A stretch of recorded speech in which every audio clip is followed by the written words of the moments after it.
네, 안녕하세요. 그루터기 순복음교회 하홍 목사입니다.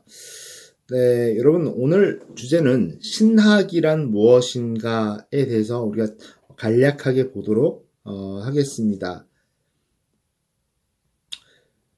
먼저 신학의 개념을 우리가 볼 필요가 있습니다. 신학이란 무엇인가? 주후 1세기에는 헬라적인 방식에 맞춰서 신학적 작업을 진행했습니다.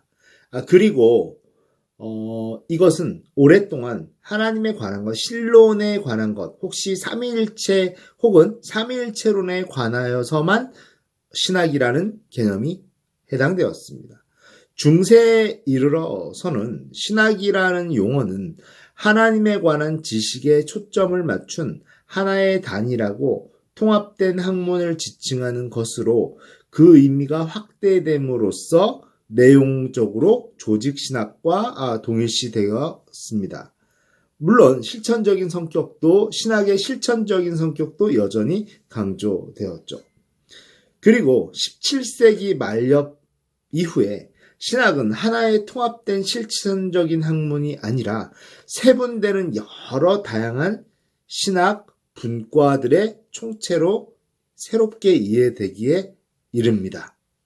그러니까 우리가 알고 있는 여러 가지 신학의 종류가 17세기 말엽 이후에 이렇게 이어지게 된 것이죠. 신학은 1차적으로는 명확하게 진술하는 것입니다.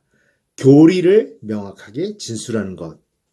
그러나 또한 신학은 믿는다는 것의 본질에 대한 성찰, 신앙적 헌신과 개인적 및 공동체적 삶의 통합에 관한 진술들을 포함합니다. 자, 우리 두 번째, 신학과 신앙에 관해서 신학과 신앙은 어떻게 다를지 우리 한번 좀 보도록 하겠습니다. 신학과 신앙, 즉 믿음이죠. 우리가 흔히 말하고 있는 이 신학과 신앙은 밀접하게 연관되어 있으면서도 분명하게 구분됩니다. 신앙은 그 본질에 있어서 개인적이며 직접적인 것입니다. 네, 먼저 신앙에 대해서 보도록 하겠습니다. 신앙은 지식, 그리고 동의와 인정, 그리고 신뢰, 이 세 가지로 나뉘는데요. 지식은 하나님이 있음을 아는 것, 이것이 지식입니다. 동의와 인정은 하나님의 존재를 인정하고 받아들이는 것이 동의와 인정입니다. 마지막 세 번째, 신뢰란, 신앙의 세 번째 요소인 신뢰란 하나님을 믿고 의지하는 것이죠. 종교개혁자들은 무엇보다 인격적인 신뢰로서의 신앙을 새롭게 주장하였습니다. 그 안셀름이 규정한 바와 같이, 안셀름이라는 신학자죠. 이 규정한 바와 같이 신앙은 본질적으로 무엇을 추구하는 신앙일까요? 이해를 추구하는 신앙으로 나타납니다. 그래서 어거스틴의 선언처럼 이해하기 위해서 믿는 신앙인 것이죠. 이해를 거부하는 신앙은 미신적 또는 맹신적인 신앙으로 전락하고 마는 것입니다. 비록 신앙의 내용에는 이성으로 다 설명할 수 없는 초월적인 요소는 분명히 존재합니다. 내재해요. 하지만 신앙은 근본적으로 반이성적이지는 않아요. 참된 신앙은 그 믿는 바에 대해 보다 깊은 이해를 얻기 원합니다. 신앙이 성장할수록 확신의 내용에 대한 이해와 통찰도 커지는 것이 당연한 것이죠. 그리고 신앙의 내용을 학문적으로 성찰하고 진술하는 신학이라는 이 작업은 이해를 추구하는 신앙 자체에 의해서 요구되어집니다. 그러므로 신학은 신앙의 한 기능인 것이죠. 신앙이 우선이고 신학은 거기서 파생하는 2차적인 시도라고 볼 수도 있습니다. 신앙은 직관입니다. 직관.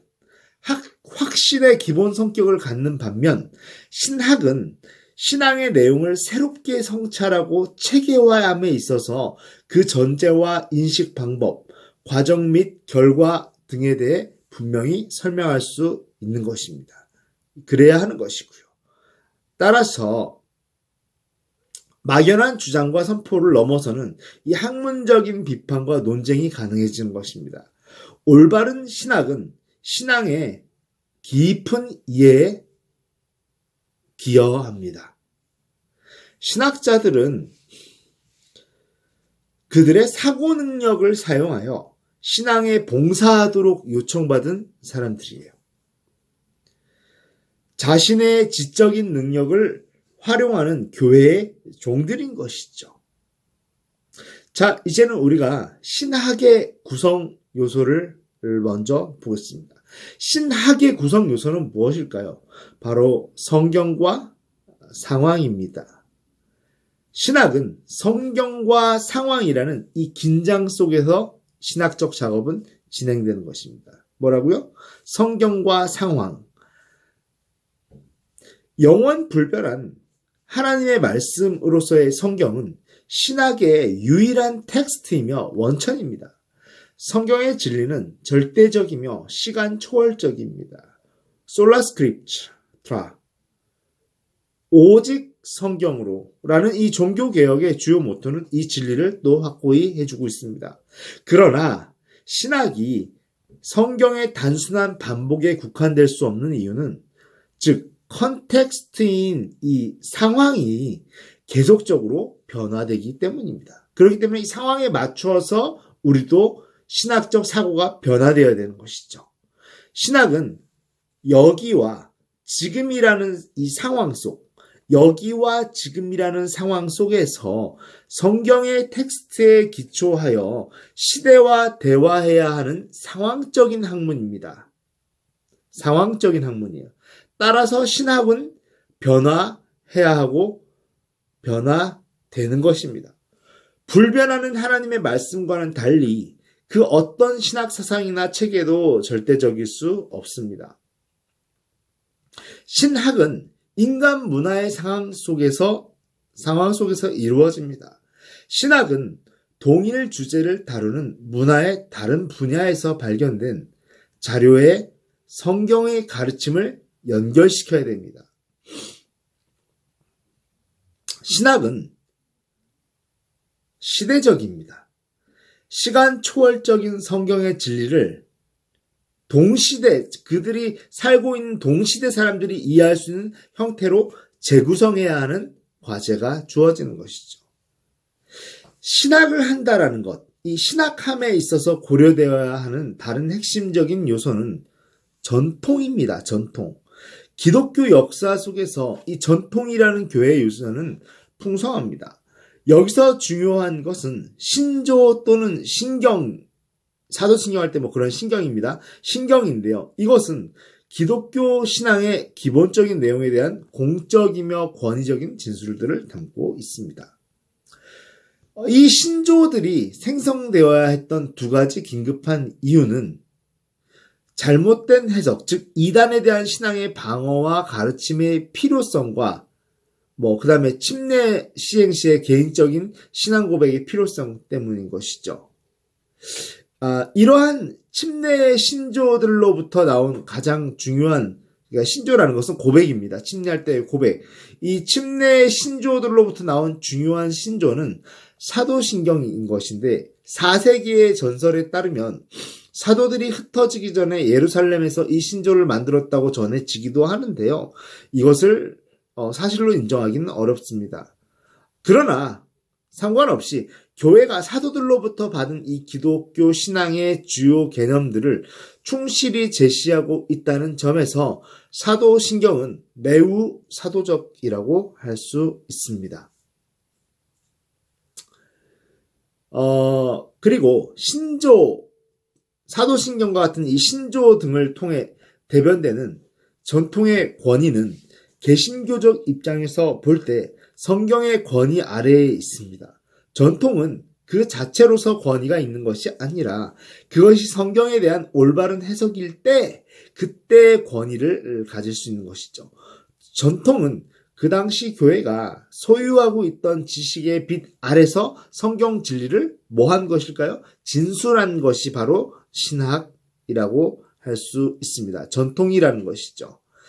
자, 신학에서 이성, 우리가 이성을 찾아라 할 때 그 이성이에요. 이성의 역할이 또한 대단히 중요합니다. 인간의 이성은 그 자체로 신적 초월의 신비에 도달할 수는 없습니다. 이성은 절대화의 대상은 아니에요. 그러나 이성은 계시된 하나님의 진리를 반영할 수 있으며 계시에 대하여 이해할 수 있도록 도와줍니다. 이성이라는 것은. 직관적인 신앙을 하는 분들이 많이 계시는데 이 직관적인 신앙과는 달리 신학은 신앙의 포괄적인 내용에 대해 논리적, 체계적으로 설명해야 하기 때문입니다. 그 때문에 이러한 이유 때문에 이성의 기능이 중요한 것입니다. 그리스도인의 경험 역시 신학에서 무시될 수 없는 주요 요소입니다. 그러나 성경의 진리는 추상적이며 사변적인 진리는 아니에요. 오히려 인간과 세상에 대한 절대자 하나님의 관계를 다루고 있는 이 실존적인 진리이기 때문에 인간의 삶 속에 나타나는 다양한 성경과 경험과 무관하지 않습니다. 기독교 신앙의 내용이 어떻게 우리의 구체적이며 실제적인 경험과 관련되는지를 제시할 필요가 있습니다. 그리고 오순절 신학의 입장에서는 신학의 종류가 여러 가지가 있는데요. 오순절 신학의 입장에서는 성령의 인도하심과 영적 성장이 갖는 근본적인 중요성을 특별히 강조하기도 합니다. 자, 그리고 끊임없이 변화하는 이 상황 속에서 상황은 끊임없이 변화하죠. 인간 이성과 경험의 한계성을 넘어 성경의 진리를 바르게 이해하고 해석하고 체계적으로 재진술하기 위해서 재진술해야 돼요. 왜냐하면 시대가 다르면 진술이 달라져야 됩니다. 재진술을 하기 위해서는 그럼에도 불구하고 내용이 똑같아야 돼요. 그러면 어떻게 될까요? 성경을 해석하되 동일한 내용이라는 이 성경을 해석하되 진술의 방식과 이런 것이 달라져야 돼. 이것이 바로 신학이 달라진다는 것인데 진리의 영이신 성령의 인도하심을 받는 것은 절대적으로 필요합니다. 성령의 인도하심이란 어떤 신비한 형태의 계시를 의미하지는 않아요. 내주하시는 성령께서 인간의 제한된 이성을 조명하심으로써 드러나지 않은 이 성경적 진리들의 본질과 의미, 상호 관계성, 함의 등을 명확히 해주시는 것입니다. 그러니까 이미 우리 안에 있는 것들, 이미 성경의 내용들을 우리가 다 이해하지 못하는데 신학적 작업 가운데 성령이 조명하실 때 우리는 그것들을 올바로 이해할 수 있게 되는 것이죠.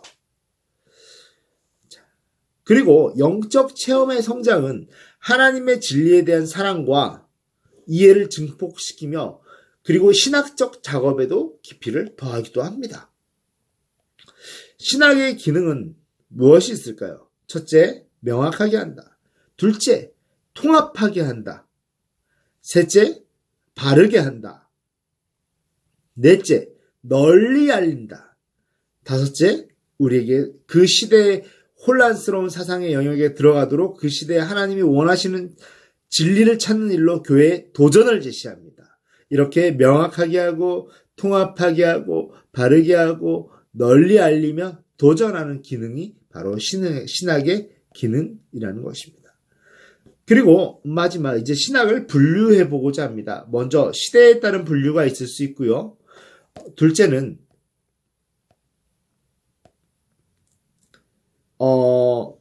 시대에 따른 분류가 있을 수 있고요.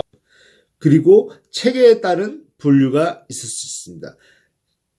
자, 먼저 우리는 시대와 체계에 따른 분류 중에서 시대에 따른 분류를 먼저 해보고자 합니다. 시대에 따른 분류는 교부 시대와 종교개혁 시대와 그 다음에 현대신학이 있습니다. 교부 시대와 종교개혁과 그리고 현대신학이 있는 것이죠.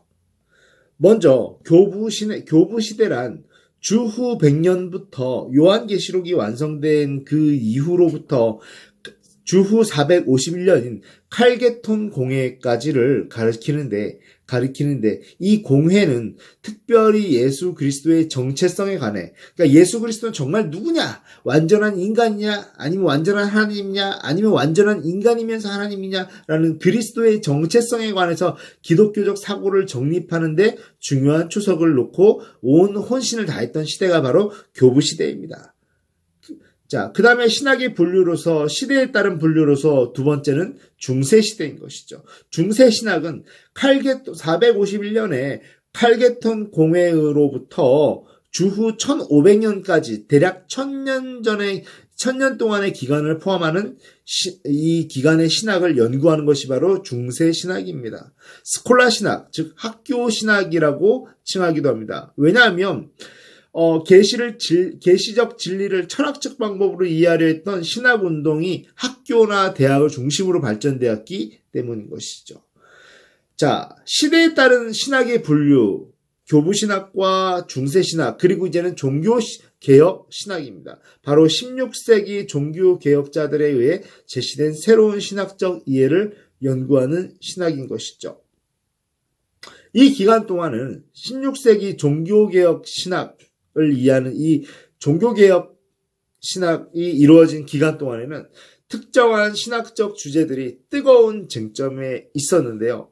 성경의 위치와 교회의 교리와 구원받기 위해서 무엇이 필요한가에 대한, 그러니까 내가 구원받기 위해서 무엇이 필요한가, 네, 이런 것들에 대한 핫 이슈가 된 것이죠. 그러니까 성경, 믿음, 은혜와 그리스도를 핵심 가치로 내건 종교개혁자들의 신학적 유산은 17세기의 정통주의 신학에 의해서 다시 체계화되고 동시에 안타깝게도 경직화되기도 합니다.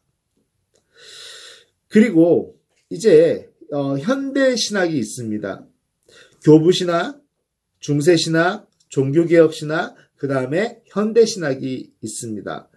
자, 그리고 현대신학은 나중에 현대신학 파트에서 또 한번 강의에서 다루도록 하겠습니다. 그리고 이제는 체계에 따른 분류입니다. 먼저 신학을 시대에 따른 분류를 했고요. 두 번째 체계에 따른 분류인데요. 동방종교와 로마 카톨릭과 개신교가 있습니다. 동방종교, 로마 카톨릭, 그 다음에 개신교가 있는데 이 동방종교는 중동 및 동유럽, 러시아를 중심으로 하는 자립교회 연합체를 일컫는 말입니다. 서방 그리스도교에 비해서 의로움, 칭의할 때 그런 의죠. 의보다는 사랑, 십자가보다는 부활, 죄보다는 구원을 중요하게 여기기도 합니다. 서방교회 측이 성과 속을 구별하고 정신을 물질보다도 우위에 놓으며 정교 분리의 경향을 보이는 것과 달리 동방 종교는 성과 속이 일치되며 영육 일치, 그 다음에 정치와 종교가 일치되는 특징을 이루고 있습니다. 그리고 로마 카톨릭 교회보다 약간 덜 권위주의적이며 그 다음 교회 무호소를 주장하고 있습니다. 종교의 신학에는 동방 종교의 신학에는 신앙 체험이 핵심적입니다. 그래서 신학이 어떤 논문으로서 보다도 성가, 이콘, 교회 규칙 이런 것들로 대표화되고 있습니다.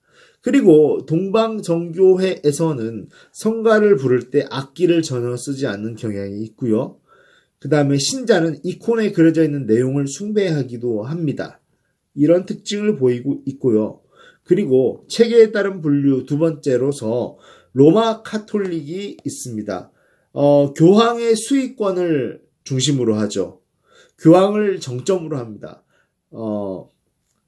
네. 그리고 신약은 27권인데 구약은 외경이 포함된 46권을 채택하고 있습니다. 우리는 39권, 개신교는 39권을 채택하고 있죠. 로마 가톨릭의 4대 교리가 있습니다. 뭐 우리가 거기까지 알 필요는 없고요. 네. 그러나 그리고 성모 마리아의 위치와 역할도 부각되는데요. 하나님의 중재로 인해 원죄와 좌범죄가 없다고 인정되는 마리아라고 합니다. 그러니까 무흠 잉태설인 것이죠. 예수 그리스도를 잉태하기 위해서는 반드시 무흠해야 된다라는 전제를 깔았기 때문에 성모 마리아를 신격화라기보다는 죄 없는 존재로 간주합니다. 그러나 기독교의 진리는 교리는 그렇지 않습니다. 성모 마리아도 똑같은 죄인인 것이죠. 네. 그리고 우리 기독교에는 대체적으로 성례, 그러니까 거룩한 예식이 두 개가 있습니다. 바로 침례와 성찬식이죠. 그런데 가톨릭 교회에는 성례가 7가지가 있습니다. 그리고 마지막으로는 이제 개신교입니다. 개신교인데요. 우리가 지금 체계에 따른 분류, 시대에 따른 분류를 했는데요. 체계에 따른 분류 첫 번째가 동방종교였고, 두 번째가 로마 카톨릭이었고, 마지막 세 번째가 개신교인데요. 개신교는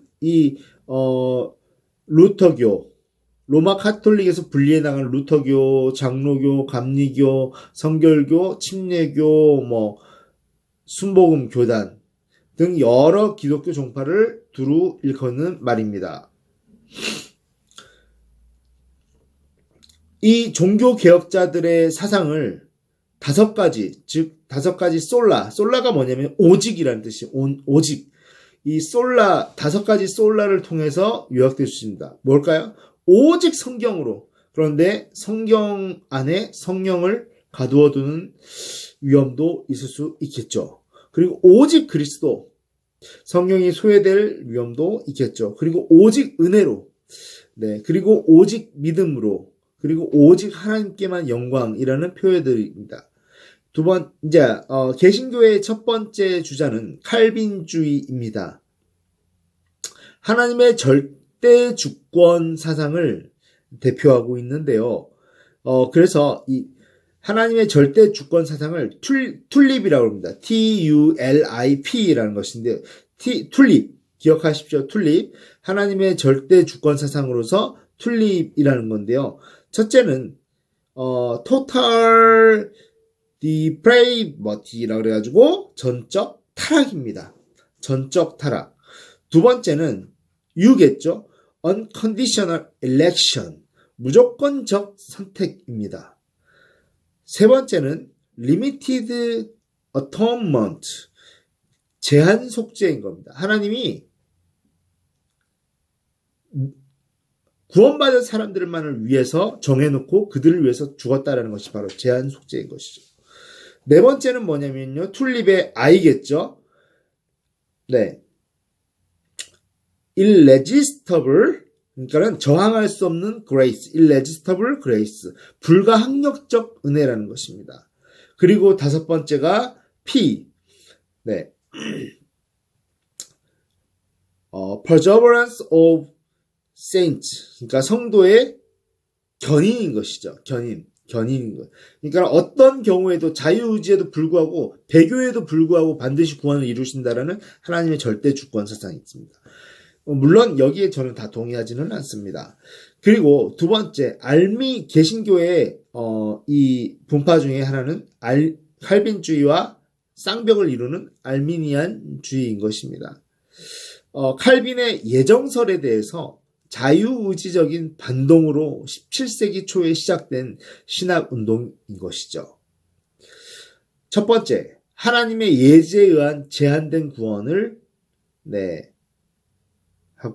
주장하고요. 그 다음에 보편적 속죄를 주장합니다. 그러니까요, 하나님이 모든 사람을 위해서 정해놓지 않고 다 그들을 위해서 예수 그리스도께서 돌아가셨다라는 것입니다. 그리고 예수 그리스도께서 부활하신 것은 바로 모든 사람의 죄를 위한 것입니다. 보편적 속죄, 제한적 속죄가 아닌 것인 것이죠. 반대되는 것이죠.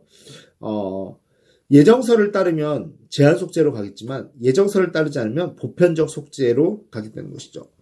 그리고 믿음을 위한 은혜의 필요성, 필요하죠. 믿음도 수여되는 것이니까. 그리고 거부될 수 있는 은혜인 것입니다. 거부될 수 있는 은혜인 것인데요. 불가항력적 은혜와 비교가 되죠. 왜냐하면 하나님이 우리가 반응을 자유지적으로 거절할 수 있다는 것입니다. 하나님이 은혜를 주시고자 하지만 능력이 없어서가 아니라 거절을 수용하신다는 겁니다. 그리고 조건적 견인인 것입니다. 왜냐하면 하나님이 반응하는 사람들을 대상으로 하는 것이지 이끌어 가시지 반응하지 않는 사람을 성도를 무조건 견인하시지는 않는다는 것. 칼빈의 아까 성도의 견인과는 비교가 되는 것이죠.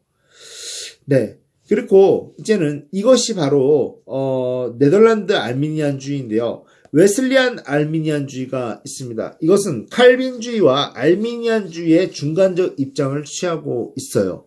그러니까 이 사상은 인간의 전적 부패와 이신칭이 오직 믿음이라는 이 믿음으로 구원받는 의로움을 받는다라는 교리를 강조하기는 해요. 그럼에도 불구하고 알미니안주의적 입장의 예정론과 저항 가능한 은혜 및 저항 가능하다는 게 뭐예요?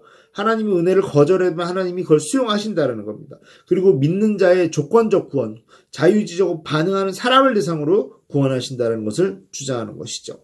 예수 그리스도의 보편적인 속죄 사역으로 인해 모든 사람의 원죄의 제척과 무능력이 제거되어 이제는 모든 사람이 성령의 구원 사역과 협력할 수 있다고 보며 신인 협력설입니다. 신앙의 요소에서 인간의 의지는 성령의 인도함을 입는 의지임을 역설합니다. 새로운 강조점이 무엇이냐면요. 성결한 삶과 이를 위한 인간의 책임에 놓여 있다는 것입니다. 그러니까 성결한 삶이라는 환경과 이를 위한 인간의 책임이 굉장히 중요한 요소라는 거예요. 그러니까 신과 인간이 하나님이 주도적으로 주셨음에도 불구하고 하나님이 열어두신 부분이기 때문에 신과 인간이 협력해야 된다는 부분이시죠. 웨슬리의 가르침에 의하면 그리스도인들은 이 땅의 삶 속에서 완전함에 이를 수 있다라고 합니다.